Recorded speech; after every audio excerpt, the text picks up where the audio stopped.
ओम शांति।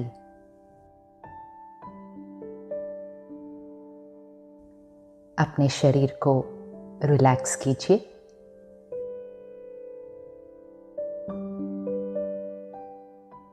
तीन बार लंबी सांस लीजिए और छोड़िए। Inhale and exhale 3 times।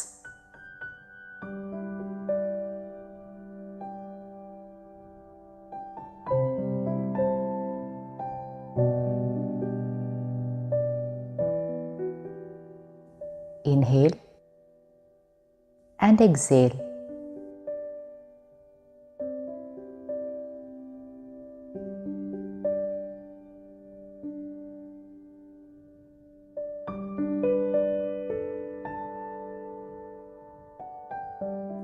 Inhale and exhale.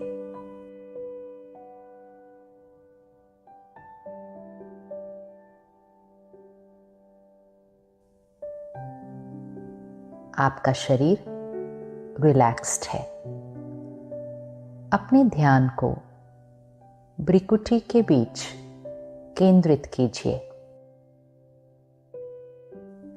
Focus on the centre of the forehead. Tiny point of light. चमकते हुए सितारे को देखिए।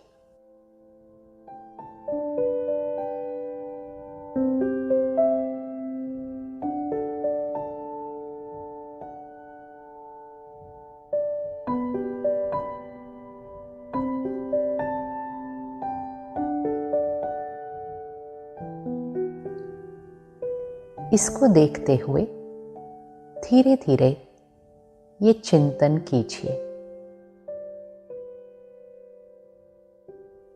इस शरीर को चलाने वाली शक्ति, इस शरीर की मालिक,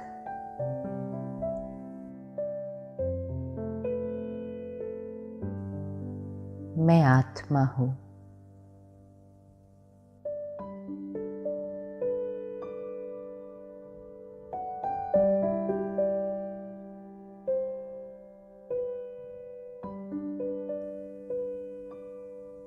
मैं लाइट हूं।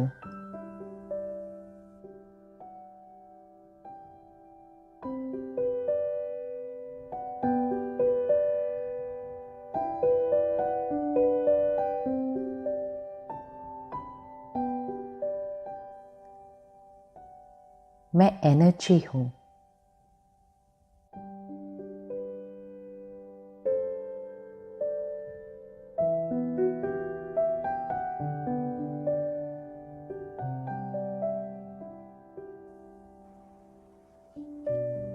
मेरी सोच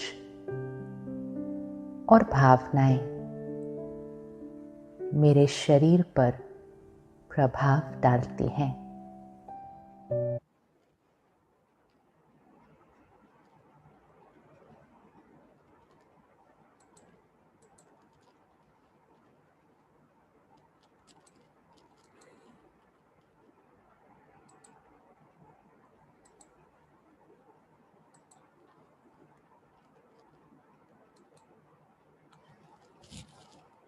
ओम शांति।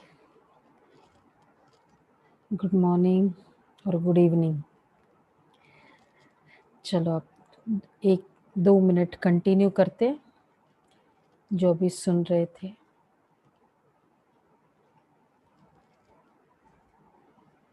अभी जो हम प्रेजेंट कॉन्शियसनेस में चल रहे हैं, मैं ये शरीर और ये डेजिग्नेशन, तो सबसे पहले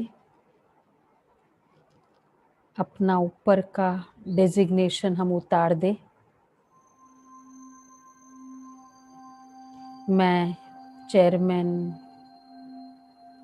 सो एंड सो, सारा डेजिग्नेशन का कपड़ा बाहर निकाल दें। फिर अंदर आता है रोल का कपड़ा जो मिला है।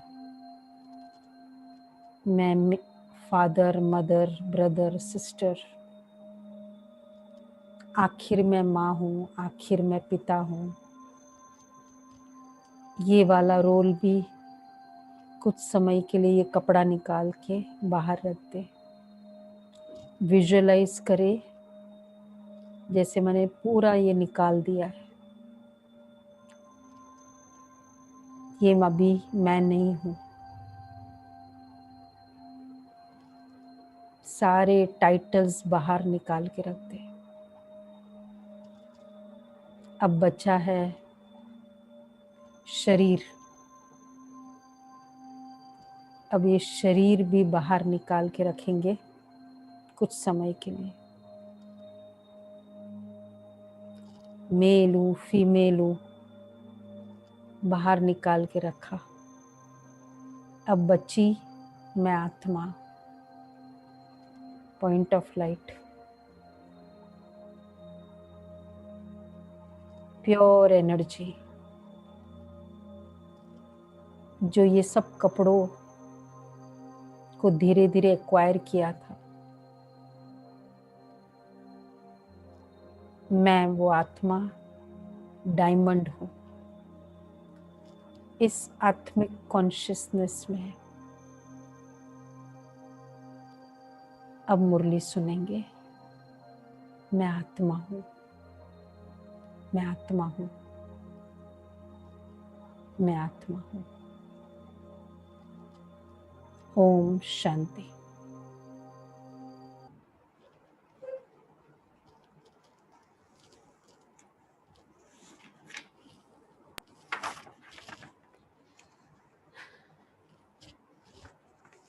Om Shanti. Welcome all of you आज के इस एडवांस्ड सत्र में। तो अभी अब हम क्या कहेंगे, प्राइमरी से अभी सेकेंडरी में आ गए। सभी आ गए, सब प्राइमरी के सेकेंडरी में आए। जब सेकेंडरी में जाते हैं ना प्राइमरी से, तो अपने आप को थोड़ा बड़ा समझते हैं, सीनियर हो जाते हैं। सेकेंड ईयर में जाते ही फर्स्ट ईयर वालों को छोटा मतलब उनको जूनियर समझते हैं। और हर कोई जीवन में सीनियरिटी चाहता है ना। मैनेजर से जनरल मैनेजर बन जाओ, जनरल मैनेजर से एग्जीक्यूटिव डायरेक्टर बन जाओ। तो इसी तरह स्पिरिचुअलिटी की भी लेवल्स हैं। अपने कॉन्शियसनेस को हम कितना हाई करते हैं, यही हमारी सीनियरिटी है। तो पहले मैं शरीर हूँ, पहले मैं डेजिग्नेशन हूँ, ये कॉन्शियसनेस थी। अब ज्ञान हमें बताता है कि नहीं, आप ये डेजिग्नेशन नहीं हो, आप पॉइंट ऑफ लाइट हो। तो जितनी मेरी ये कॉन्शियसनेस रहती है, मतलब मैं सीनियर हूँ स्पिरिचुअलिटी में। तो चलो, कल की मुरली सभी को याद है? कौन सी थी मुरली? वो थॉट्स के ऊपर थी ना मुरली। अच्छा, सबके पास नोटबुक पेन है? अभी आप सभी सीनियर हो गए हो और ज़्यादा रिस्पॉन्सिबल हो गए हो।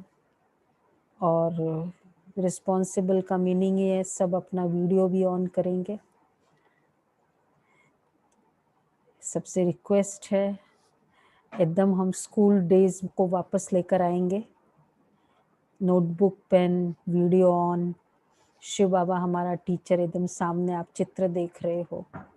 और पढ़ाई कौन कर रही है? पॉइंट ऑफ लाइट, मैं आत्मा, ये पढ़ रही है। तो आज है संपूर्ण स्टेज की परख और आगे की मुरली है। कल हमने सुनी थी मुरली थॉट्स के ऊपर कि थॉट्स ही जीवन है, थॉट्स ही डेस्टिनी है।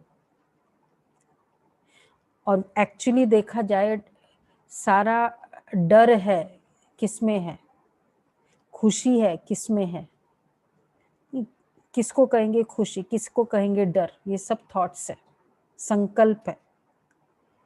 और अगर नरक से स्वर्ग से नरक बना तो किसके कारण बना? संकल्प से, विचारों के कारण। तो इसी तरह तो विचार फर्स्ट, उसके बाद सब कुछ है। पूरे लाइफ में अगर आप कितना भी कोई किसी भी लेवल में हो, चाहे बहुत रिच भी हो, अगर उसके विचार बहुत पुअर है तो वो उसके लिए गरीबी है। और कोई बहुत गरीब है लेकिन विचार उसके बहुत रिच है, उसको लगता है बहुत है मेरे पास, तो वो पुअर, वो रिच है। तो गरीबी अमीरी ये सब संकल्पों का खेल है। तो इसलिए पूरा खेल इस संकल्प change, thoughts change world change. दुनिया में कहते हैं कि एक्शन चेंज वर्ल्ड चेंज, बाबा कहते हैं थॉट्स चेंज वर्ल्ड चेंज। अब इस थॉट्स के ऊपर ये पूरे 15 दिन हम डीप स्टडी करेंगे। तो जनरल थॉट्स के इम्पोर्टेंस कल हमने समझा, आज हम समझेंगे बैलेंसिंग थॉट्स के लिए कौन सी चीज़ों की आवश्यकता है। क्योंकि जीवन में यही कहा जाता है, अगर एक परफेक्ट फिगर को अगर हम समझना चाहते हैं, परफेक्शन, तो किसको परफेक्ट किसको कहेंगे? जिसको बाबा ने कहा संपूर्ण स्टेज की परख, परफेक्ट स्टेज किसे कहेंगे? ये 8672 की मुरली है, जून 1972 की। अच्छा, अब जैसे बाबा जब भी आते हैं, टीचर अभी स्कूल में आते हैं तो क्या करते हैं? सबसे पहले आते ही लेक्चर शुरू कर देते, पहले क्या करते?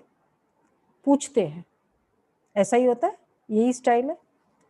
तो अब देखो बाबा हमारा टीचर, सुप्रीम टीचर, अपने को विघ्न विनाशक समझते हो? कोई भी प्रकार का विघ्न सामने आवे तो सामना करने की शक्ति अपने में अनुभव करते हो? कोई भी ऑब्स्टेकल आ जाए, अंदर इतना सा हलचल आते ही इमीडिएटली उसको डील कर पाते हैं, या वहीं के वहीं रुकने वाले अपने को अनुभव करते हो? संपूर्ण स्थिति का मुख्य गुण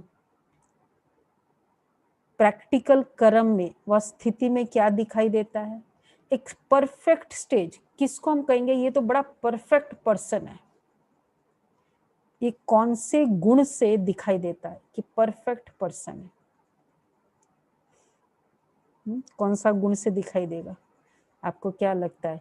जैसे एक होता है ना, हम कोई शरीर भी किसी का होता है तो हम कहते हैं ना परफेक्ट शरीर है, मतलब हर तरह से परफेक्ट है। खाना है, हम कहते परफेक्ट फूड है। परफेक्ट फिगर किसे कहेंगे? Perfect food.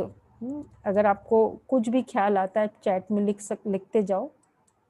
परफेक्ट स्टेज, तो परफेक्ट फूड किसे कहेंगे? परफेक्ट फिगर किसे कहेंगे? क्या कहेंगे? Perfect food, perfect figure. जैसे ना मोटा ना पतला, ऐसे उसको ही कहेंगे ना भाई एकदम परफेक्ट है। इसी तरह भोजन परफेक्ट है, न ज्यादा मिर्ची न ज्यादा, उसको कहेंगे परफेक्ट खाना। परफेक्ट स्टेज किसे कहेंगे? यस, जो बैलेंस्ड है। तो इस परफेक्ट स्टेज का मतलब ही है बैलेंस स्टेज। तो बाबा ने कहा परफेक्ट स्टेज, जिस गुण से ये परख सको कि अपनी परफेक्ट स्टेज के समीप है। तो बाबा ने संपूर्ण स्टेज जब आत्मा की बन जाती है तो इसका प्रैक्टिकल कर्म में क्या गायन है? समानता का, इक्वी एनिमिटी स्टेज, अर्थात निंदा स्तुति, जय पराजय, दुख सुख सभी में समानता रहे, इसको कहेंगे संपूर्णता की स्टेज, इक्वी एनिमिटी। और दुख में भी सूरत व मस्तक पर दुख की लहर के बजाय सुख व हर्ष की लहर दिखाई दे। मतलब दुख और सुख समझ में आएगा कि अभी ये ठीक नहीं है, लेकिन स्टेज में फर्क नहीं है। ये कोमा स्टेज नहीं है कि कुछ पता ही नहीं चलता है, लेकिन अंदर कोई हलचल नहीं है। ऐसे ही निंदा सुनते हुए ऐसे अनुभवों को ये निंदा नहीं है, संपूर्ण स्थिति को परिपक्व करने के लिए महिमा योग्य शब्द है। ये महिमा योग्य शब्द है। निंदा में महिमा की फीलिंग है और महिमा में कोई एक्सेप्टेंस की फीलिंग नहीं है। यह है संपूर्ण स्टेज। ऐसी समानता रहे, इसको ही बाप दादा के समीपता की स्थिति कह सकते हैं। जरा भी अंतर ना आवे, ना दृष्टि में ना वृत्ति में। अंतर कैसे आता है, डिफरेंस कैसे हो जाता है? जैसी महिमा सुनते हैं तो जो करने वाला है उसके प्रति थोड़ा सॉफ्ट कॉर्नर है, मतलब उसके इन्फ्लुएंस में आए, और वाइसा वर्सा। अगर किसी ने निंदा की तो जो एक्चुअली डाउन कौन जाएगा, जो अप गया है। महिमा सुनते समय मुझे उस आत्मा के प्रति स्पेशल कॉर्नर रहा, तो इसका मतलब मुझे फर्क पड़ेगा ही पड़ेगा। तो बाबा ये कह रहे हैं, जरा भी अंतर ना आवे, ना दृष्टि में ना वृत्ति में।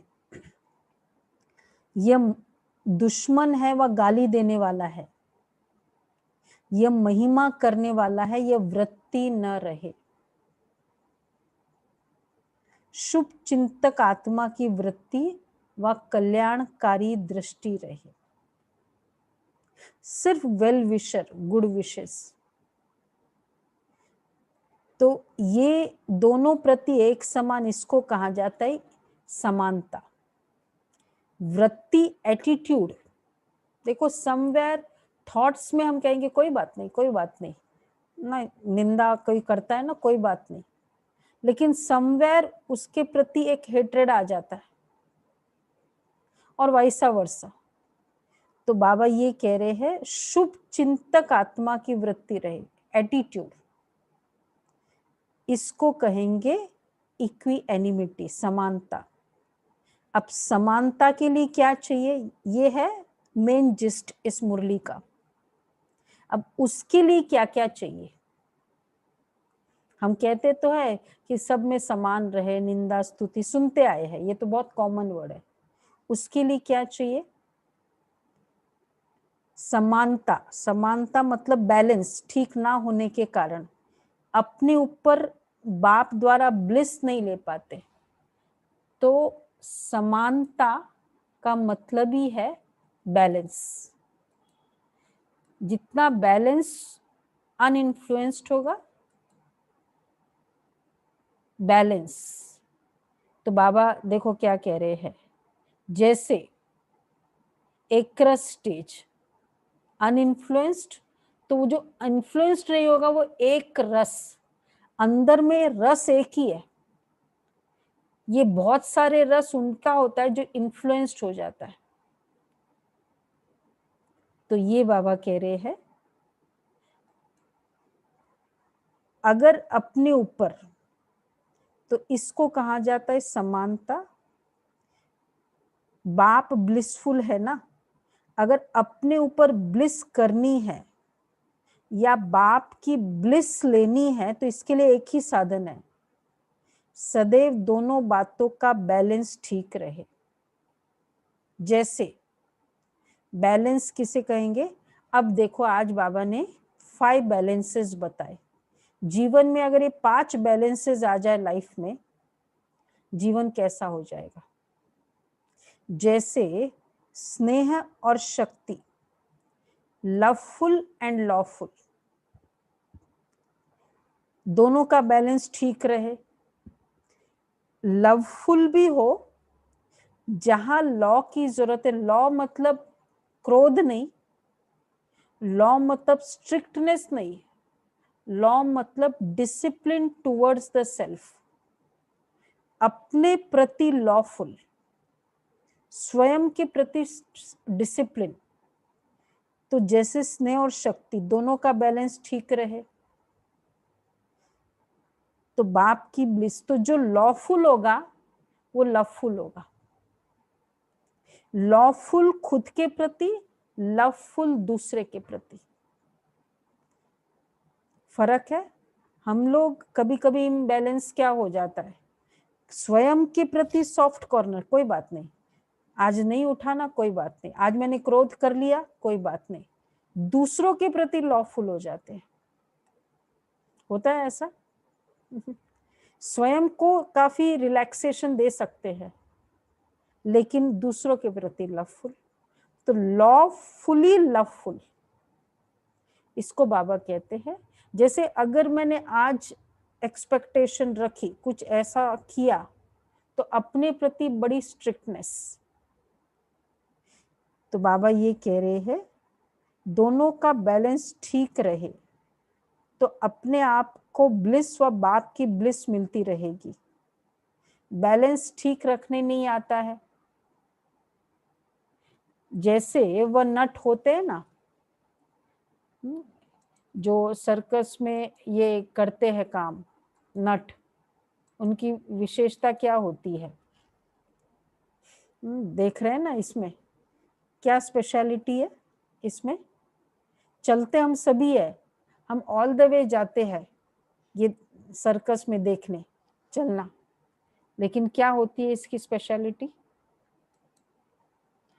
खेल देखा है ना नट का,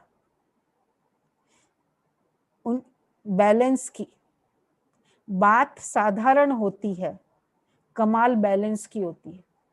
हमको सब, हम चलते हैं तो कोई देखने के लिए नहीं आ रहा है, लेकिन उसमें कैसे वो बैलेंस बनाकर चलती है। तो इसी तरह खेल, यहां भी कमाल बैलेंस ठीक रखने का है। बैलेंस ठीक नहीं रखते हो, महिमा सुनते हो तो नशा चढ़ जाता है, और ग्लानि से फिर घृणा आ जाती है। वास्तव में ना महिमा का नशा व ग्लानि से घृणा आनी चाहिए। और ये हम मान के चले, जिसको महिमा का नशा होगा, थोड़ा भी मुझे सॉफ्ट कॉर्नर हुआ, आपने महिमा की, मतलब नेचुरल है, कोई मुझे थोड़ा सा बोलेगा मैं डाउन जाऊंगी। तो चेक डाउन के समय हम नहीं करना है, चेक जब अप के समय, जब अच्छा है तब हमें चेक करना होता है। इसलिए बाबा ने कहा दोनों का बैलेंस ठीक रहे, और फिर ही स्वयं ही साक्षी अपने आप को देखो तो कमाल अनुभव होगी। अपने आप से संतुष्टता का अनुभव होगा। तो और भी आपके इस कर्म से संतुष्ट होंगे। तो इसी पुरुषार्थ की कमी होने के कारण, बैलेंस की कमी के कारण, जितनी बैलेंस उतना ब्लिसफुल। जीवन में आज हर चीज के लिए भोजन खाते हैं, क्या करना होता है? बैलेंस्ड डाइट होता है ना, बैलेंस्ड डाइट कि जितना फॉस्फोरस होना चाहिए, जितना सोडियम, पोटेशियम, मैग्नीशियम, अगर उस प्रोपोर्शन में नहीं लेते, इम्बैलेंस होते ही तो गड़बड़। और एक जगह इम्बैलेंस हो जाए तो कहाँ कहाँ उसका गड़बड़ होता है?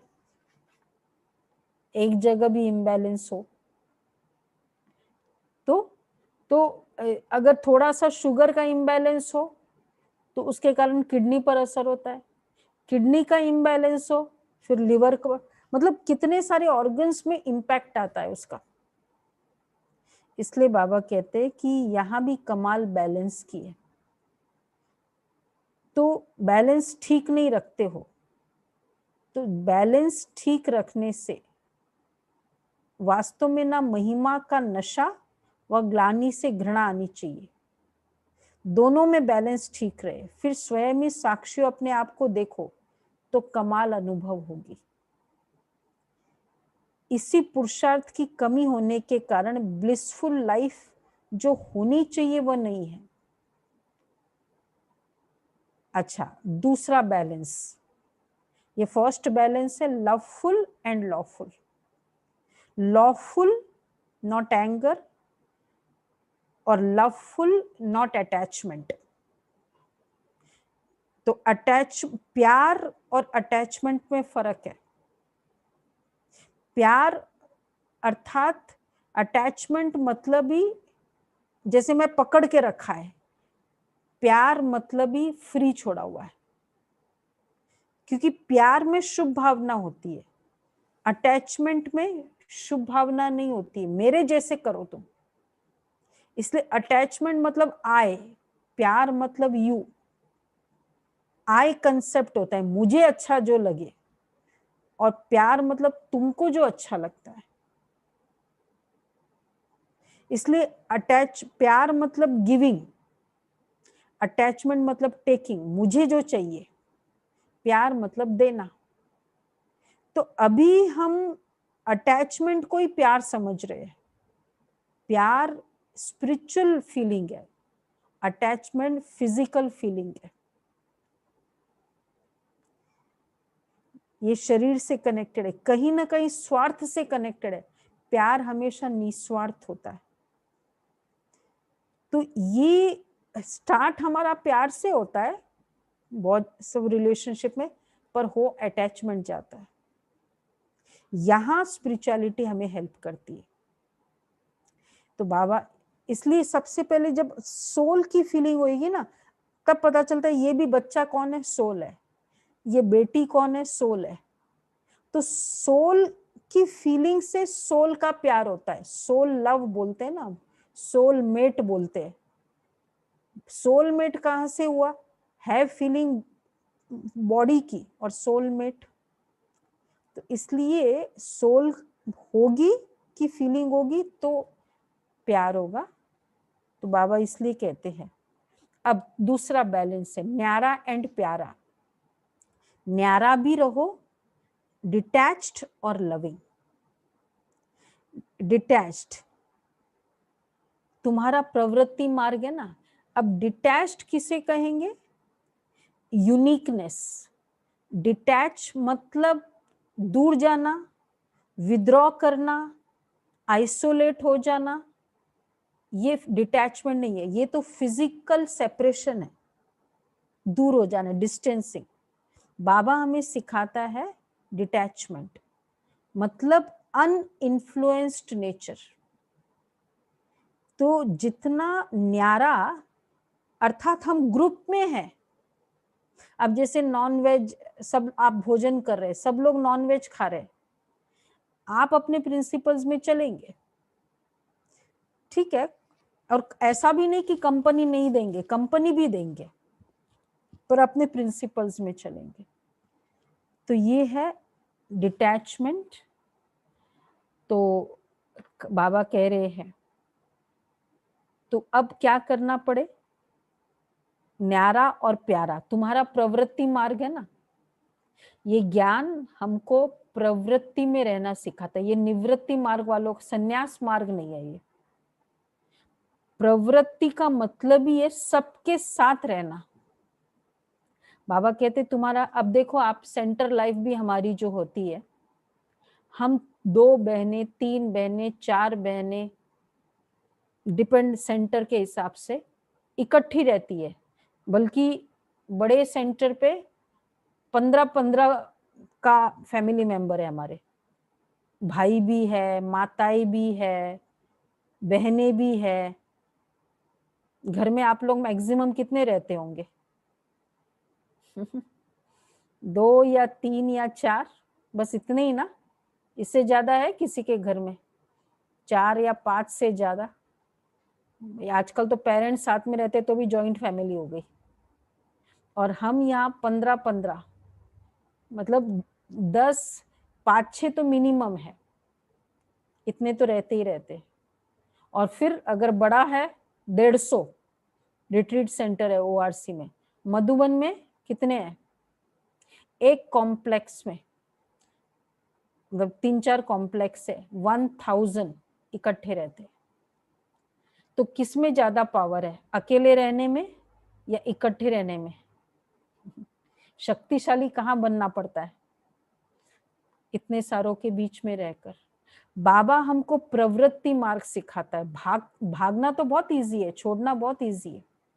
इसलिए बाबा कहते हैं तुम्हारा प्रवृत्ति मार्ग है ना, लौकिक प्रवृत्ति में भी अगर एक ठीक चलता है दूसरा ढीला होता है, बैलेंस ठीक नहीं होता है तो खिटखिट होती है, समय वेस्ट जाता है, जो श्रेष्ठ प्राप्ति होनी चाहिए वह नहीं कर पाते हैं। एक पांव से चलने वाले को क्या कहा जाता है? अब जैसे एक ही बैलेंस है मेरा, मैं बहुत लविंग हूं, मेरे अंदर लॉफुल नहीं है, न्यारा है, मैं दूर दूर रह सकती हूँ लेकिन मैं मिक्स नहीं हो सकती हूँ। तो बाबा कहते एक पांव से चलना, एक पांव से चलने वाले को क्या कहा जाता है? लंगड़ा। लंगड़ा तो वह हाई जंप दे सकेगा, तेज दौड़ लगा सकेगा अगर वो लंगड़ा है? तो इसमें भी अगर समानता नहीं है तो ऐसे पुरुषार्थी को क्या कहा जाएगा? सपोज मैं खाली लवफुल हूं, मेरे से लॉफुल नहीं हुआ जाता, तो बाबा कहते तो फिर वह हाई जंप नहीं दे सकेगा, मतलब फास्ट, मेंटली वो फास्ट आगे बढ़ नहीं सकता है क्योंकि एक पैर से चल रहा है। तो ऐसी, तो अगर पुरुषार्थ में एक चीज की प्राप्ति अधिक है, दूसरे की कमी महसूस करते हो, तो समझना चाहिए हाई जंप नहीं दे सकेंगे, दौड़ नहीं सकेंगे, तो ये कमी आ जाती है। अब इसकी और गहराई कि जो स्वयं ही महसूस करते हो, जब स्नेह है, देखो लवफुल है, मैं लवफुल प्यार से फील कर रही हूं, at the same time lawful inside. It's like घोड़े के लगाम को छोड़ा है लेकिन पकड़ के भी रखा है, और लॉफुल है लेकिन लवफुल है, मतलब डिसिप्लिन्ड है, बता रहे हैं डिसिप्लिन, लेकिन अंदर प्यार का पुट इंटैक्ट है। इसलिए बाबा ने कहा यह कमी आ जाती है, स्नेह के समय शक्ति मर्ज हो जाती है और शक्ति के समय स्नेह मर्ज हो जाता है। जब शक्ति लॉफुल है तब लविंग नहीं हो सकते। फिर उसको, जैसे बच्चा है, पता है गलत कर रहा है लेकिन करने दे रहे हैं, भाई मेरे से नहीं हुआ, डांटा नहीं जाता है। तो बाबा कहते हैं स्नेह के समय शक्ति मर्ज हो जाना और शक्ति के समय स्नेह मर्ज होना, तो ये बैलेंस नहीं है। बैलेंस ये नहीं कि अभी मैं प्यार से करूं और उसके बाद थोड़े समय के बाद मैं स्ट्रिक्ट हो जाऊं, उसी समय दोनों वैल्यूज इंटैक्ट हो। जैसे इसलिए क्या होता है, जब हम लॉफुल होते समय लवफुल नहीं होते तो वो लॉ नहीं रहता, वो गुस्से में, क्रोध में बदल जाता है।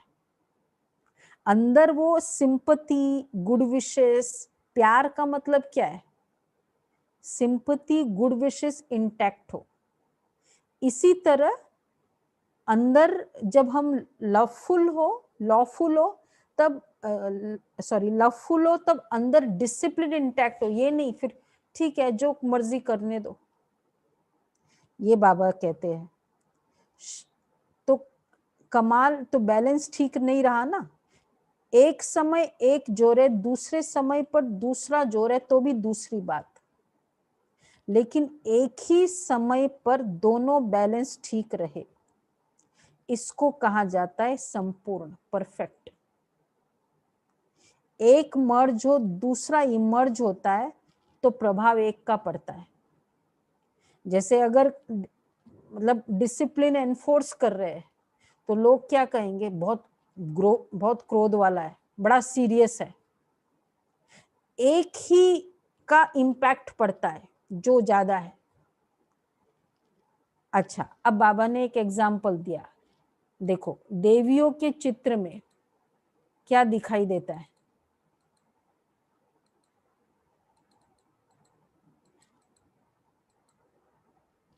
देवियों के चित्र में देखो क्या स्पेशलिटी है, आप में से कौन बोलेगा या लिखेगा? अच्छे से देखो, इसमें इस चित्र में स्पेशलिटी किस बात की है?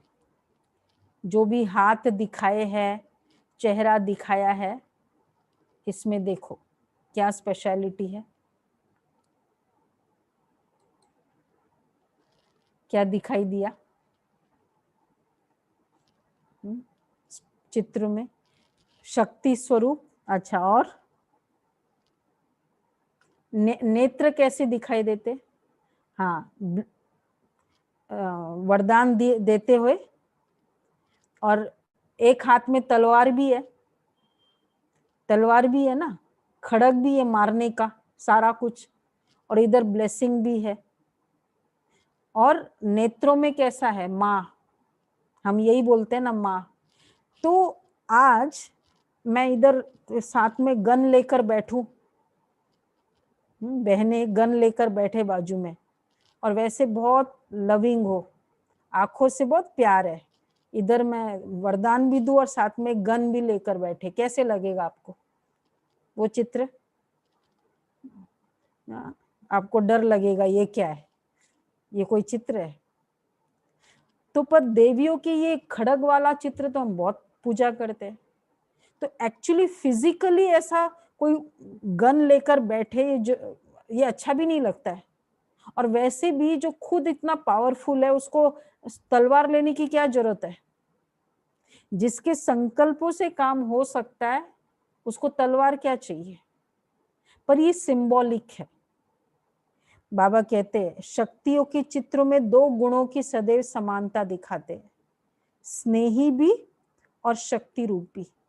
नैनों में सदैव स्नेह और कर्म में शक्ति रूप। मतलब उनमें कितनी अपने प्रति एक लॉफुल था और लवफुल था। तो देविया समानता रखने वाली है ना, इसलिए चित्र में इसी भाव को प्रकट करते हैं। आपको क्या लगता है, ये रियल हो सकता है? ऐसा पिक्चर, ऐसे व्यक्ति हो सकता है जो अथॉरिटेटिव हो और साथ में तलवार लेकर बैठे, और फिर डिवाइन भी हो? रियल हो सकता है ये पिक्चर? आप बताओ। हम कलयुग एंड में अगर कोई डिवाइन फिगर गन लेकर बैठे तो अच्छा नहीं है, तो चलो कौन से भी युग की ये बातें होगी, उसमें ये चीजें अच्छी लगेगी? और जिनके संकल्पों से काम होना है, तो ये सब इंटरनल फीलिंग्स है। अब उसको बताने के लिए क्या करना पड़ता है? ये सब पिक्चर जब आप बच्चे को कहो ना कि राक्षस का पिक्चर बनाओ, तो वो क्या बताता है? कैसे बनाएगा राक्षस का पिक्चर? वो कुछ दांत एक्स्ट्रा बता देता है, मतलब उसके क्रोध को बताना है, उसके शब्दों को ऐसे बताना है, तो वो चित्र बताता है। ठीक इसी तरह ये चित्र बनाया, एक्चुअली कोई ऐसे हो नहीं सकता। हमारा विवेक इसको एग्री करता है। हम विवेक से हर बात को जज करेंगे। तो बाबा यही कह रहे हैं, एक बात का वर्णन कर देते हैं। तो जैसे फिर आता है तीसरा बैलेंस, जैसे धर्म और कर्म दोनों का सहयोग होता है, लोग दोनों को अलग करते हैं, आप दोनों का सहयोग बताते हो। Integration of action, of inculcation in action. जैसे बाबा कहते हैं धर्म अर्थात धारणा, धारणा भी संपूर्ण हो। धर्म तो धर्म और कर्म का बैलेंस ठीक नहीं रख, एक्शन और इनकलकेशन, मतलब धर्म एक्शन भी करो और इनकलकेशन भी हो, अर्थात हर कर्म में धारणाएं हो, वैल्यूज हो, उसको कहेंगे धर्म और कर्म। लोग दोनों को अलग बताते, भाई धर्म के समय कर्म, कर्म के समय धर्म मत बोलो भाई। वो कहते हैं ना, मुंह में राम बगल में छुरी। भाई पूजा की बात पूजा में, वो है ना, पंडित जी को बोला बैंगन नहीं खाओ, तो उसके फिर उसने बड़ा, पंडित जी ने बोला उसको अपने स्पीचेस में कि बैंगन नहीं खाओ, तो उस दिन उसकी युगल ने, वाइफ ने बैंगन नहीं बनाया। तो फिर जब उसको तो बड़ा गुस्सा आया, बैंगन का बड़ा शौक है, तो बोला क्यों? तो उसने बोला कि अभी तो आपने बोला। तो फिर उसने बोला चौके की बात चौके में, चौकी की बात चौकी में। तो कहने का भाव कि धर्म और कर्म अलग अलग लोग बताते हैं। तो लोगों को कहते हो ना, धर्म और कर्म को अलग करने के कारण आज की परिस्थिति ऐसी हो गई है। तो अपने आप से पूछो कि धर्म और कर्म अर्थात धारणाएं और कर्म दोनों की समानता रहती है? वह कर्म करते फिर भूल जाते हैं, और जब कर्म समाप्त होता है तब धारणा स्मृति में आती है।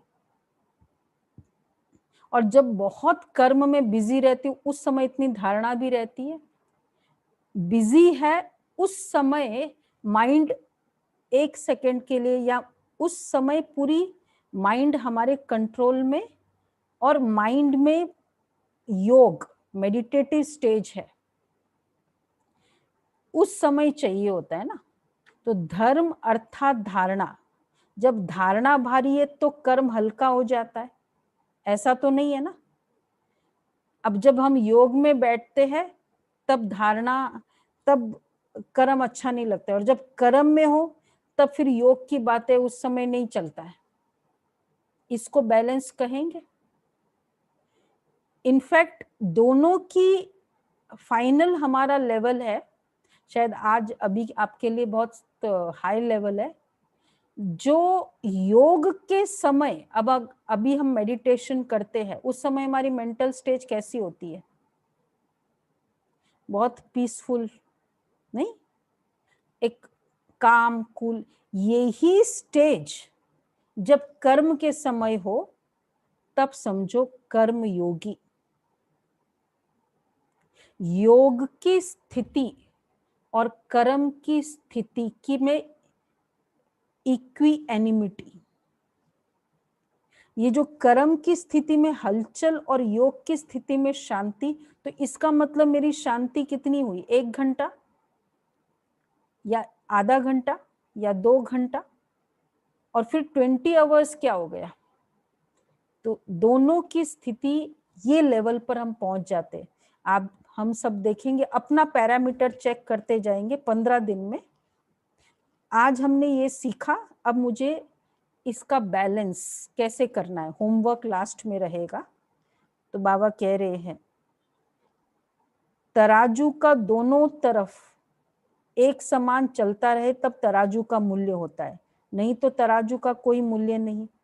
तो तराजू है बुद्धि। बुद्धि को क्या कहते हैं ना, डिसिसिव पावर। बुद्धि में दोनों बातों का बैलेंस ठीक रहे।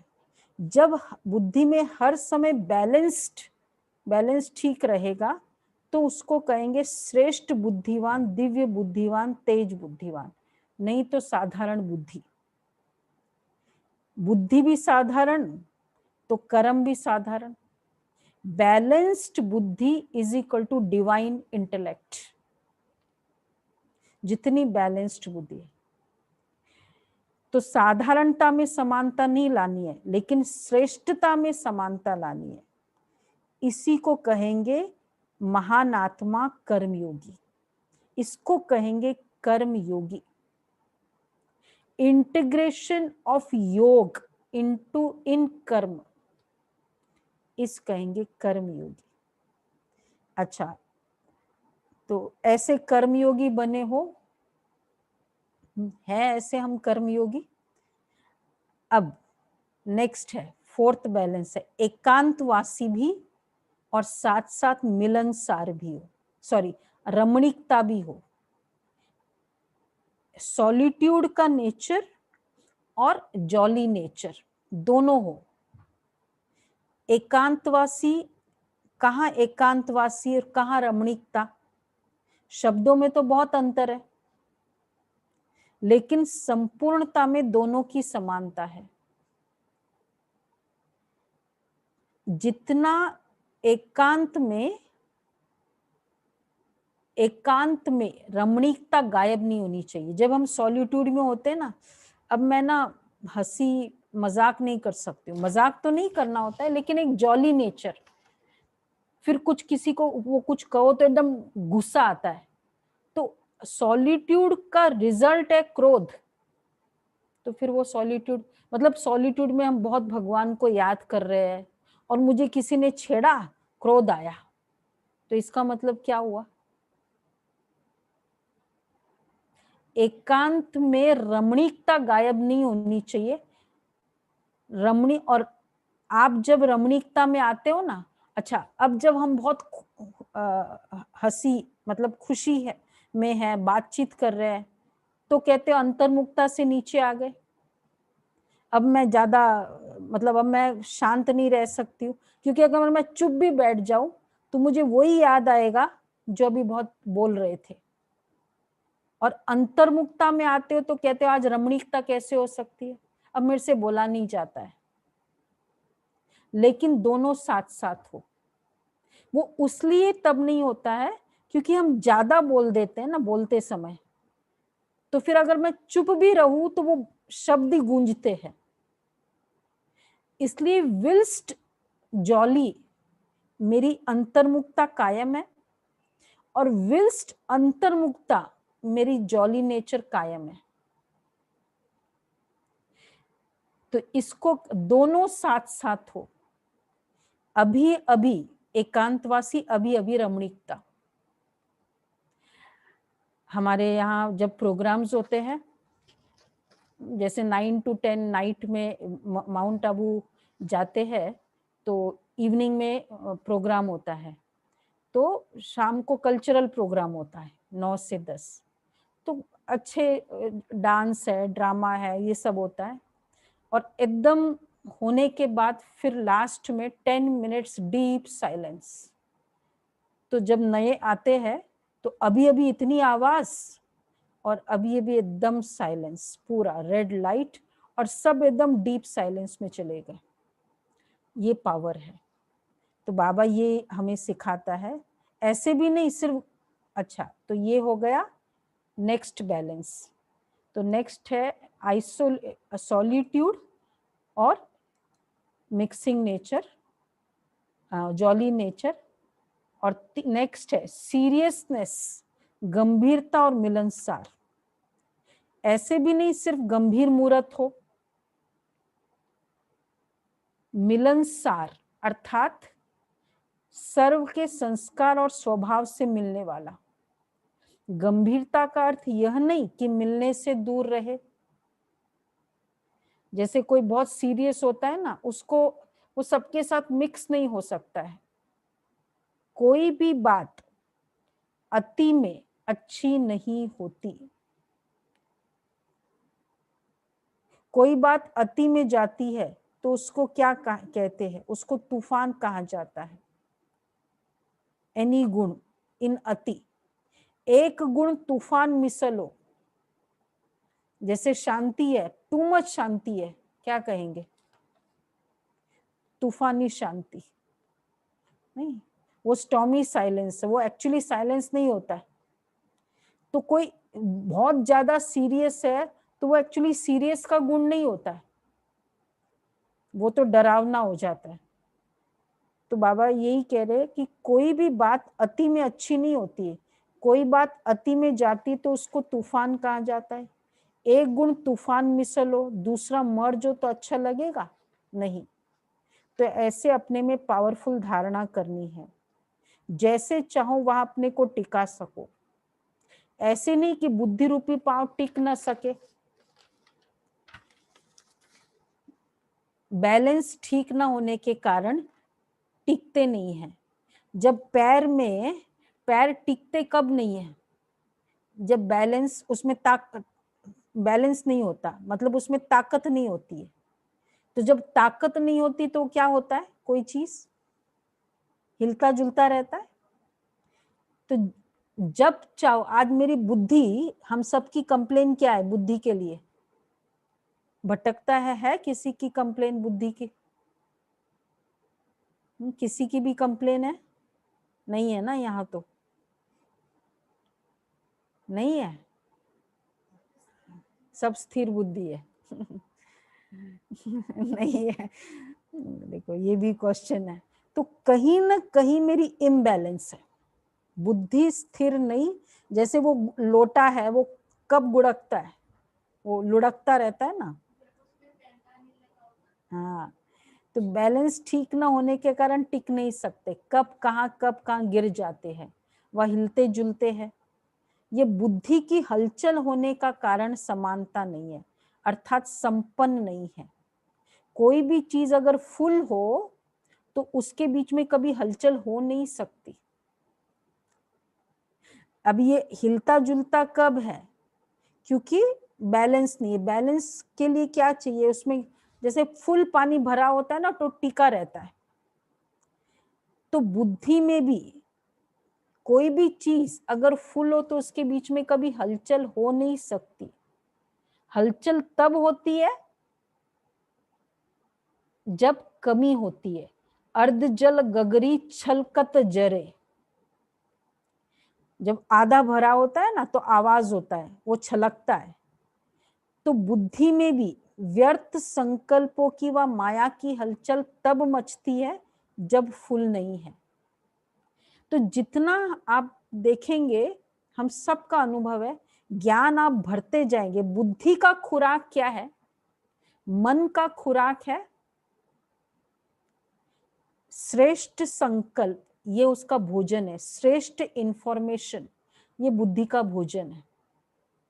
अगर उसको वो इंफॉर्मेशन नहीं दो तो बुद्धि हलचल रहती है। तो हमने देखा, हम सुबह 1 घंटा, बीच में कितना पूरा टाइम चलता रहता है, शाम को भी 1-1.5 घंटा।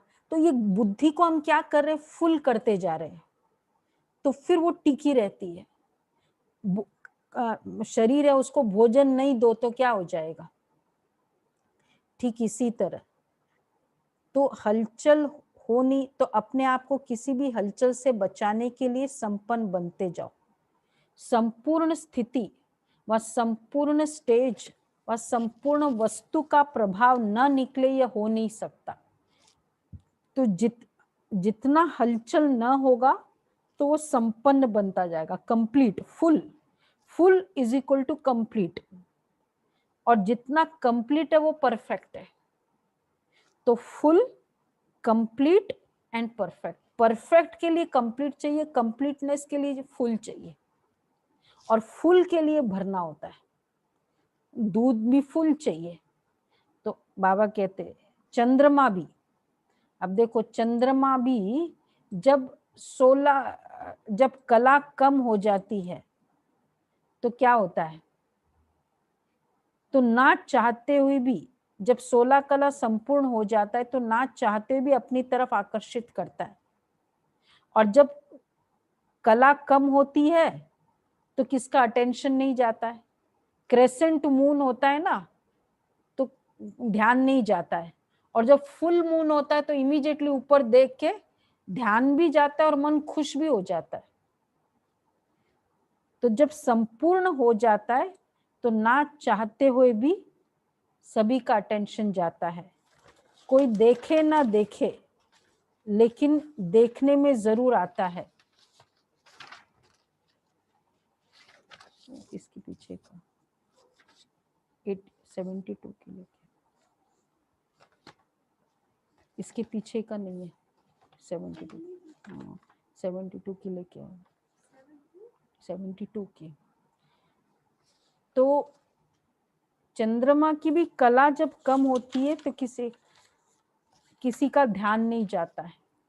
संपूर्णता में प्रभाव की शक्ति होती है, जितनी परफेक्ट उतना इफेक्टिव। तो प्रभावशाली बनने के लिए क्या करना पड़े? संपूर्ण बनते जाओ, परफेक्ट बनते जाओ। तो जब संपूर्ण नहीं होते हो तो जो हिलने जुलने का खेल करते हो ना, उसको देख स्वयं को भी हंसी आएगी। जैसे कोई पूरे होश में नहीं होता है, तो वो जब पूरे होश में जो नहीं होता है और वो चलता है, दूसरे को देखकर हंसी आती है ना। तो इसी तरह आप भी देखो, जब माया हमको बेहोश कर देती है, पूरे होश, जैसे ना जो होश में नहीं होता है तो वो क्या होता है, उसको देख दूसरा हंसता है ना। तो इसी तरह देखो, जब हमको माया कोई भी इम्बैलेंस हो जाता है, उस समय स्वयं को देखो तो हंसी आएगी ना। अब बाबा कहते हैं देखो माया, बाबा क्या देखना चाहते हैं और तुम क्या दिखाते हो।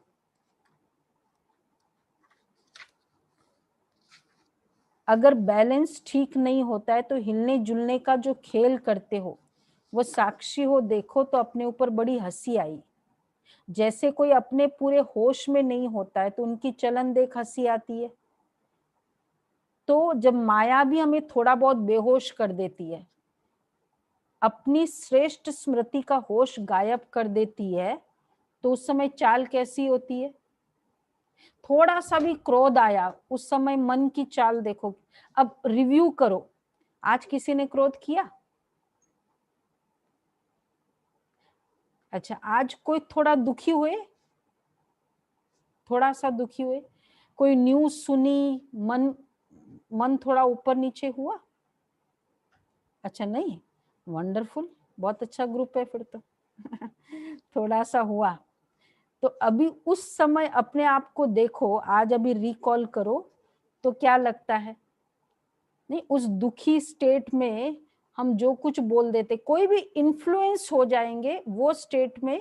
हम जो भी बोलेंगे, जब हम बैलेंस्ड में आएंगे ना, होश में आएंगे, तब हमको लगता है क्या बोल दिया मैंने।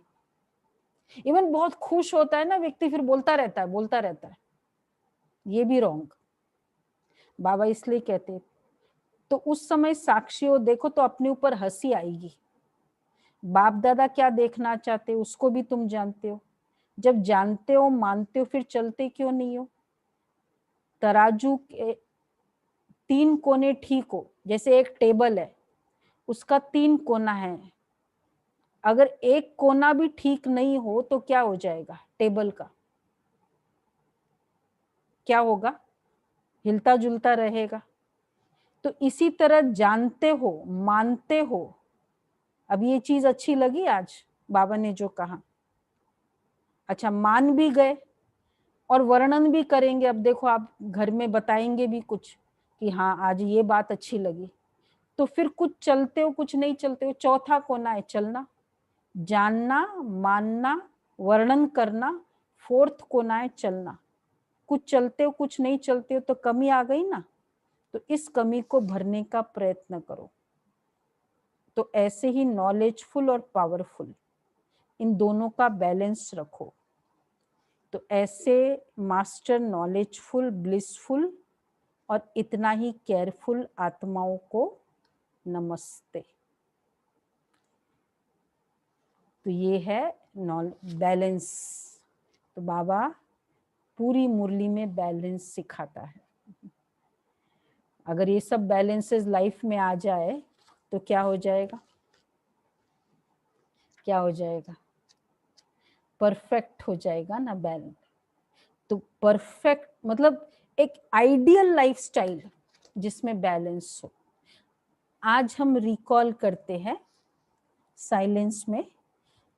सपोज एक कोई भी इंसिडेंट पिकअप कर लो लाइफ की, जिसमें हमको लगा कि लोग ने ना मेरे से बहुत धोखा दिया या कुछ किया या कुछ भी जिसमें मुझे दुख हुआ।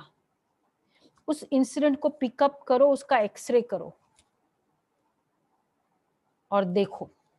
ठीक है, अभी ये मेडिटेशन करते हैं और उसके बाद फिर बाबा के पास चलते हैं। रेडी?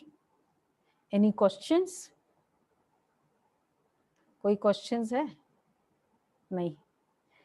तो चलो चलते हैं।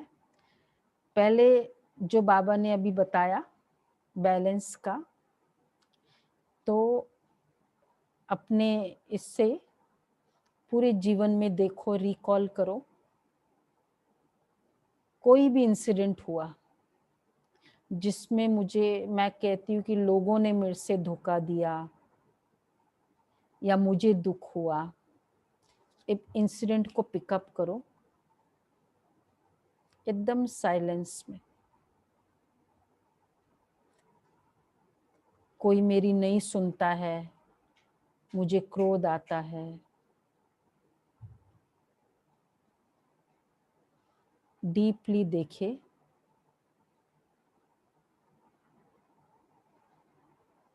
उस इंसिडेंट को।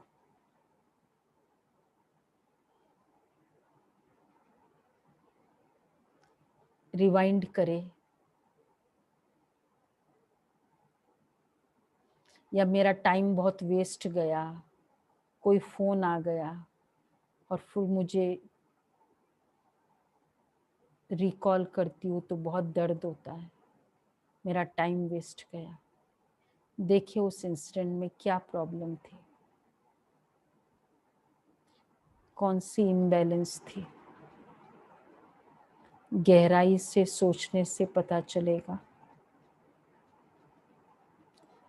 हमने बच्चे को कभी कभी बहुत प्यार किया, उसके अच्छाई किया, और आज वो सेपरेट हो गया, शादी हुई, सेपरेट हो गया। देखिए उस इंसिडेंट को, उसकी गलती या मेरी गलती थी।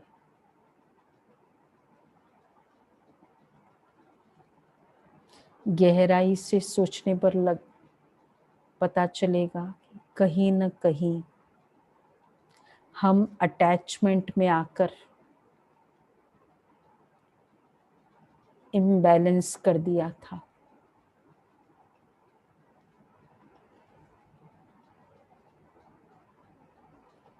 आज अपने आप से प्रॉमिस करते हैं, नो इम्बैलेंस।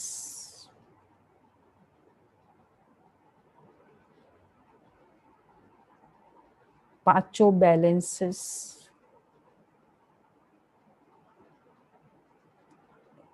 लेके चलेंगे, चाहे धीरे चलना पड़े, रस्सी पे चलना है, बैलेंसिंग करके चलेंगे। चलो चलते हैं बाबा के पास।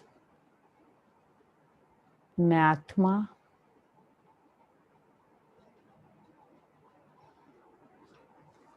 परम धाम में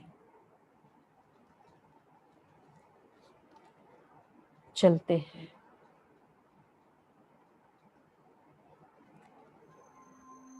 पाँच मिनट के लिए पूरे इस कॉन्शियसनेस से दूर चले।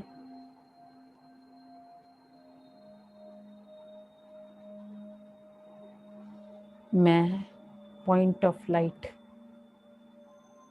मैं परफेक्ट सोल हूँ।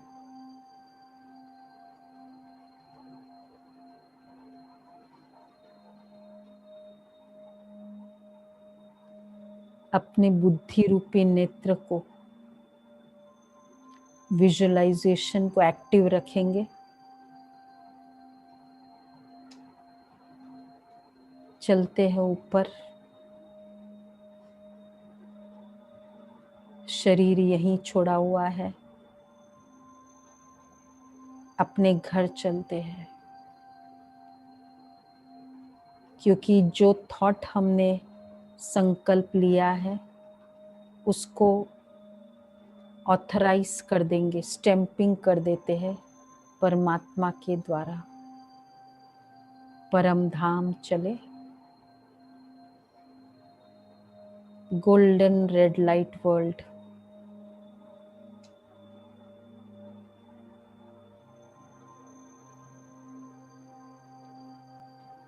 वहाँ शिव बाबा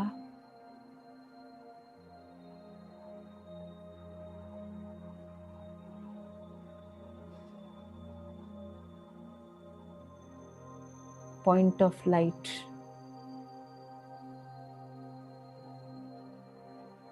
मैं भी वहाँ पॉइंट ऑफ लाइट। देखिए स्वयं को शिव बाबा के एकदम नजदीक में।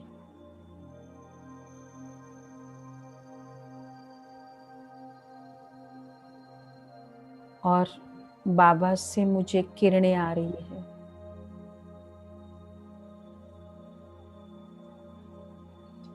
पावरफुल किरणें।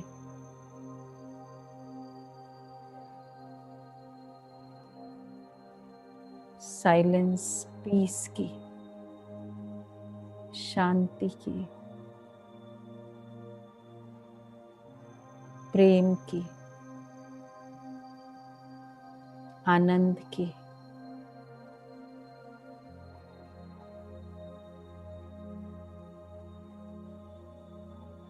फील करें जैसे सूर्य से किरणें आती है, ऐसे बाबा से मुझ आत्मा पर किरणें आ रही है। मैं भी पॉइंट ऑफ लाइट, बाबा भी पॉइंट ऑफ लाइट।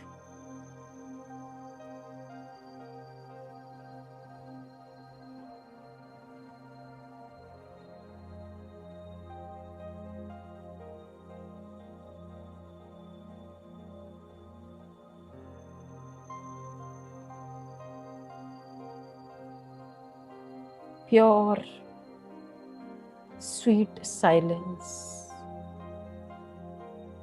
कोई हलचल नहीं, कोई फिजिकल फीलिंग नहीं।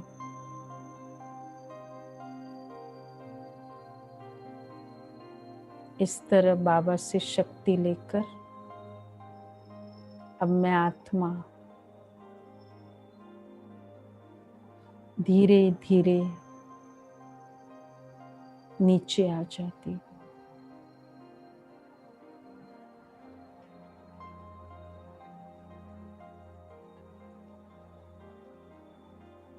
परम धाम से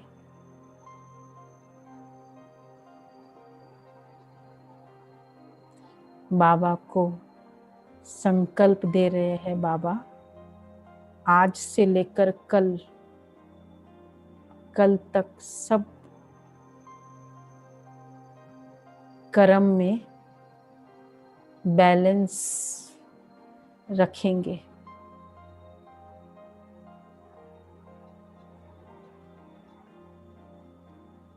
इस फीलिंग को ऑथराइज करा दिया बाबा से।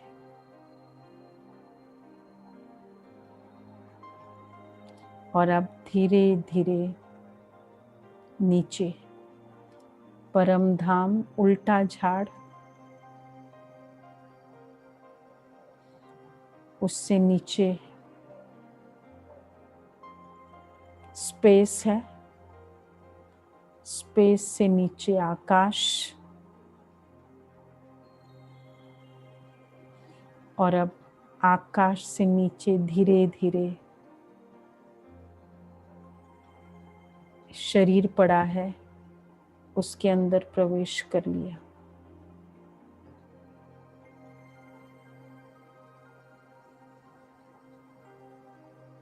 अब मैं आत्मा रेडी हूं शरीर से कर्म करने।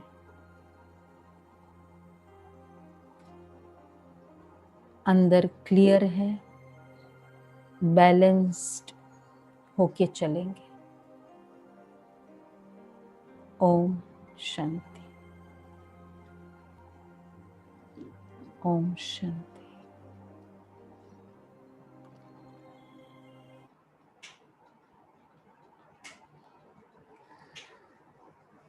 ओके, ओम शांति। सब कुछ क्लियर हुआ?